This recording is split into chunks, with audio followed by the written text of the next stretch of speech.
এই ঘরটা তোমার। আজ আমাদের এই ঘরে ফুল সজ্জা হবে। কি গো, দরজা মেরে দিলে যে? হলো না, আমি দরজা কোনোদিন খুলবো না, তুমি অন্য ঘরে যাও। এ আবার কেমন কথা? আমি নতুন বউ থেকে অন্য ঘরে কেন যাব?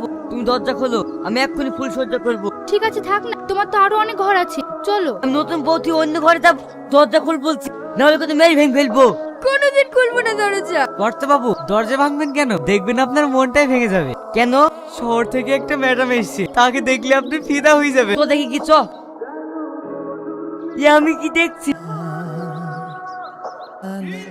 আপনি আমাকে তুলবে না আমার দিকে তাকিয়ে থাকবে? আহারে, আমার দিক থেকে চোখ যেন ফিরাতেই পারছি না। আমিও তার, আপনার মতন সুপুরুষ আমাকে স্পর্শ করেছে, আমি এতেই ধন্য। কা পয়সা বাড়ি গাড়ি সবই তো আছে, যদি আপনার মতন পুরুষকে জীবন সঙ্গী হিসেবে পেতাম তাহলে নিজেকে আমি ধন্য মনে করতাম। এ তুমি কি বলছো? আমি তোমাকে বিয়ে করতে চাই। সে তো আমিও চাই, কিন্তু একটা সমস্যা আছে।